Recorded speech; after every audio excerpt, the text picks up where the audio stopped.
السلام علیکم، welcome to my channel Parniya voice.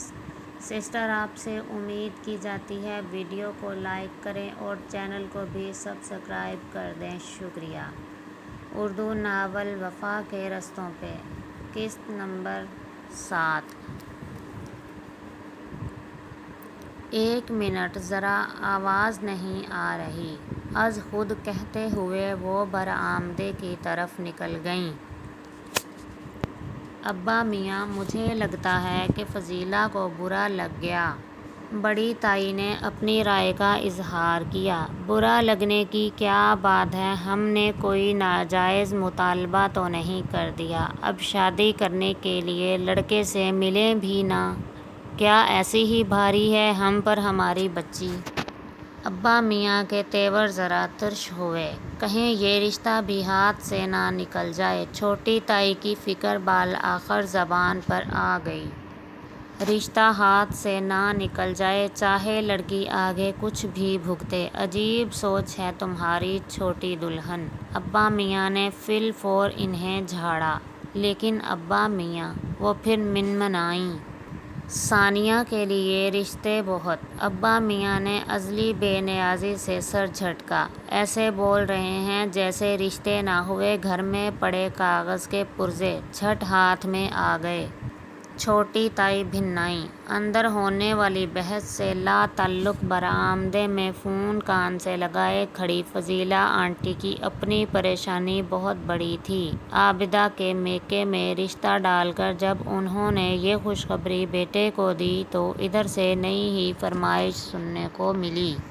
میں نے آپ سے پہلے بھی کہا تھا امی کہ مجھے پاکستان میں شادی نہیں کرنی، اور اگر پھر بھی آپ کو شوق ہو رہا ہے وطن پرست بننے کا تو لڑکی میری پسند کی ہوگی، وہ روشن خیال اور بولڈ ہونی چاہیے، اعلیٰ تعلیم یافتہ اور ہماری سوسائٹی میں موو کرنے والی ہو، کوئی پردے کی بوبو مجھے نہیں چاہیے۔ آپ جانتی ہیں میری پسند، ایسی کوئی لڑکی ملتی ہے تو ٹھیک، ورنہ میری طرف سے صاف جواب ہے۔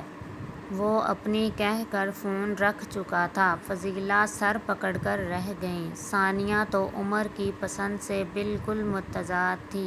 خود فضیلہ نے اسے اس کی سادگی اور شرافت کی وجہ سے ہی پسند کیا تھا، مگر کیا کیا جاتا کہ ان کا بیٹا ہی ایسی لڑکی کا ساتھ نہیں چاہتا تھا۔ امریکہ میں پلنے والی ان کی اولاد ان کے قابو میں ہرگز نہیں تھی۔ اب وہ شدید پریشانی کے عالم میں گھری فون پر عمر کی تصویر پر ہاتھ پھیر رہی تھیں، نمبر ڈائل کرنے کی ہمت نہیں ہو رہی تھی۔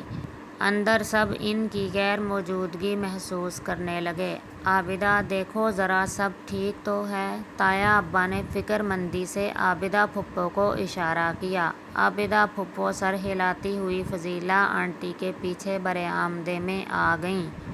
سب خیریت ہے باجی؟ کیا ہوا، عمر فون نہیں اٹھا رہا؟ عابدہ پھپھو نے پیچھے سے جا کر ان کے کندھے پر ہاتھ رکھا۔ فضیلہ چونک گئیں۔ ان کا چہرہ اس وقت ان کی اندرونی کشمکش کا مکمل غماز تھا۔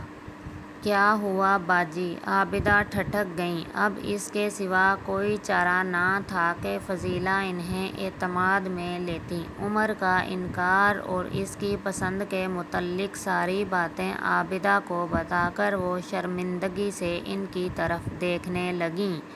اب تم ہی بتاؤ کیا کروں میں؟ عابدہ پھپھو کو بہت افسوس ہوا، مگر اب اس معاملے میں وہ کیا بہانہ کرتیں، سو ان کا ہاتھ دبا کر اندر لے آئیں۔ ابا میاں، ایک مسئلہ ہو گیا ہے۔ عابدہ پھپھو نے بات شروع کی۔ فضیلہ سے تو نظریں اٹھانا دوبھر ہو رہا تھا۔ خیریت ہے بیٹا، کیا ہوا؟ ابا میاں فطری طور پر گھبرا گئے۔ خیریت تو ہے، بس وہ عمر، وہ کسی اور کو پسند کر چکا ہے وہاں امریکہ میں، تو بس۔ فضیلہ باجی کو بھی معلوم نہیں تھا، ابھی اس نے بتایا فون پر۔ باجی تو خود بہت شرمندہ ہیں، اسی لیے اتنی دیر سے باہر کھڑی ہیں کہ آپ کا سامنا کرنے کی ہمت نہیں ہو رہی تھی۔ عابدہ پھپھو نے جس طرح بات بنا کر فضیلہ کا بھرم رکھا وہ حقیقی معنوں میں شرمندہ ہو گئیں اور دل میں عابدہ کی عزت کئی گنا بڑھ گئی۔ کاش عمر مان جاتا تو ایسے نیک اتوار کی لڑکی ان کے آنگن میں بھی اجالا کر دیتی۔ انہوں نے رشک سے اسے گھر کے بزرگوں کو دیکھا جو آج کے زمانے میں بھی ایسی اعلیٰ روایات اور اخلاقیات کو زندہ رکھے ہوئے تھے۔